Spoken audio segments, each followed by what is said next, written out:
আসসালামু আলাইকুম। আজকে রান্না করব হাঁসের ডিম দিয়ে ফুলকপি। সেজন্য আমি 4টা হাঁসের ডিম নিয়েছি, সিদ্ধ বসিয়ে দিয়েছি চুলায়। ডিমগুলো আমার সিদ্ধ হয়ে গেছে, ঠান্ডা করে নিয়েছি। এখন খোসাটা ছাড়িয়ে নিচ্ছি। দেখেন কি সুন্দর খোসা ছাড়ানো হয়ে গেছে। এখন একটা খোসা দিয়েই আমি এই যে এরকম দাগ কেটে দিচ্ছি সবগুলো ডিম। চুলায় একটা প্যান বসিয়ে দিয়েছি, দিয়ে দিলাম পরিমাণ মতো রান্নার রেগুলার তেল। ডিমগুলো দিয়ে দিচ্ছি, আরও একটা ডিম অ্যাড করেছি। এখন সামান্য হলুদ গুঁড়া দিয়ে দিলাম আর সামান্য লবণ দিয়ে দিলাম। ডিমগুলোকে আমি হালকা ভেজে নিব, একবারে কড়া করে ভাজবো না।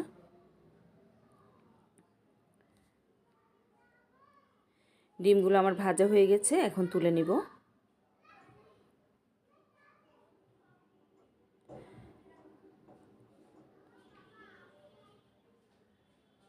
এই তেলের মধ্যে আমি কিছু পেঁয়াজ কুচি দিয়ে দিচ্ছি।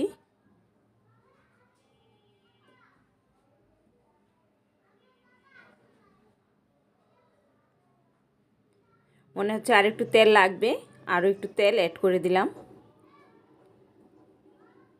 একটু নেড়ে চেড়ে দিলাম আর দিয়ে দিয়েছি এলাচ, দারচিনি, লবঙ্গ। একটু ভেজে নিব।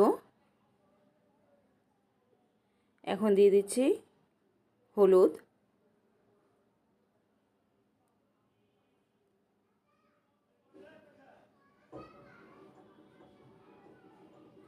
মরিচের গুঁড়া,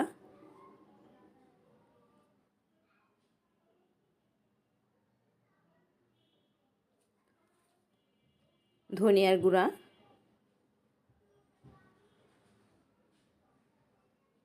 জিরার গুঁড়া,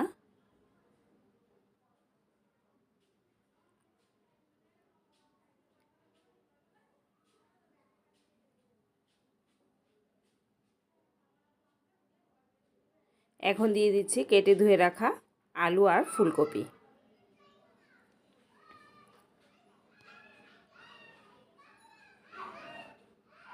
লবণ দিয়ে দিচ্ছি স্বাদ মতো, একটু নাড়াচাড়া দিয়ে মিশিয়ে দিচ্ছি।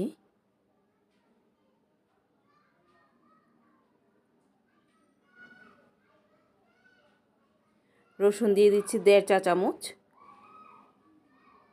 আদা 2 চা চামচ।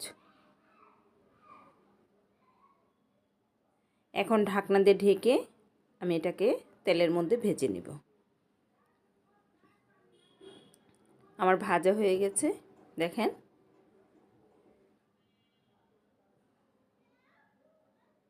একটু নাড়া দিয়ে দিচ্ছি।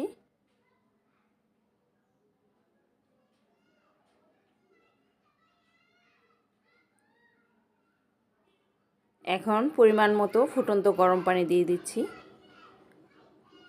সবজিটা সমান সমান আমি রাখবো। আর দিয়ে দিচ্ছি কেটে রাখা টমেটো, 2টো টমেটো দিয়েছি এখানে। আবার ঢাকনা দিয়ে ঢেকে দেবো কিছুক্ষণের জন্য।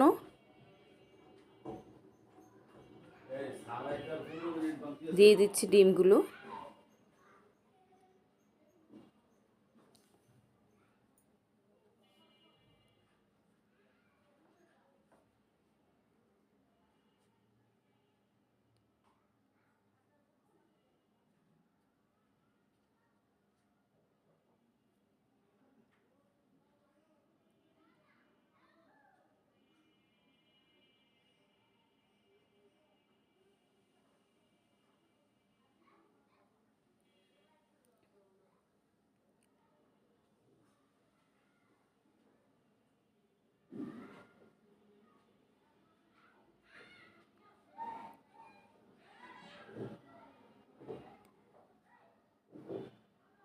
আবার ঢাকনা দিয়ে ঢেকে দিলাম কিছুক্ষণের জন্য।